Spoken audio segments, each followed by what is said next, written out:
का साधन एकमात्र समर्पण ही है।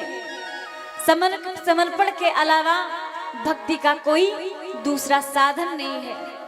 आप सोचो कि हमारे पास बहुत रुपए है, पैसा है, हम मंदिर में हजारों भगवान को रिश्वत दे दें और भगवान हमारे हो जाएं तो वो कभी नहीं होंगे।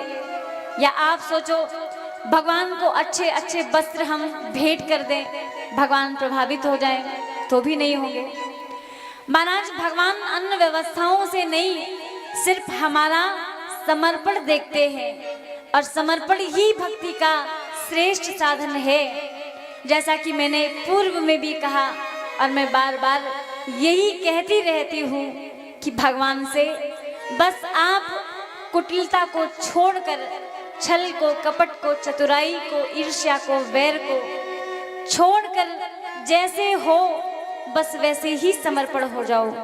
कह दो भगवान प्रभु मैं आपका हूँ और आप मेरे हो। मैं सच में पापी हूँ, अधर्म करता हूँ, मुझे ज़्यादा भक्ति भाव नहीं आता है, पर मैं जैसा भी हूँ आपका हूँ, तो आप देख लो, आपको ही संभालना है। बस ऐसे कह दो। क्योंकि जब तक हम ईश्वर से प्रेम नहीं करेंगे, समर्पण नहीं करेंगे, तब तक सच में भक्ति जागृत नहीं होगी। खाली घंटी हिलाते रहोगे, ओम जय जगदीश हरे, कुछ भी नहीं होने वाला है।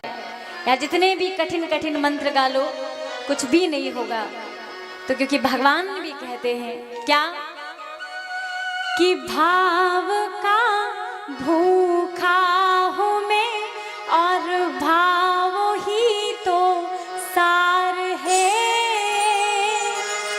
भाव से मुझको भजे तो भव से बेड़ा पार है।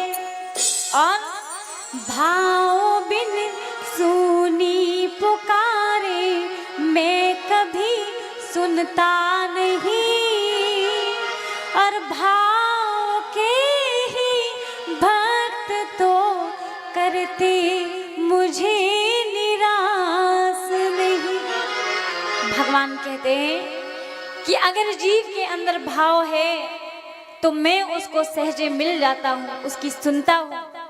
अर्थात बिना भाव के अगर अब रावण ने महामृत्युंजय का वो शिव तांडव का स्तोत्रम का रचयिता रावण था। महाराज कठिन से कठिन स्तुति रावण ने गाई पर भाव नहीं था। अर्थात उनके ही जो गुरु थे वो हनुमान जी महाराज के रूप में आकर नाश करके चले गए। तो अगर अपने श्रेष्ठ के प्रति, अपने इष्ट के प्रति भाव ही हमारा नहीं है तो जितने भी मंत्र फूको, कुछ भी कहो, कुछ होने वाला नहीं है।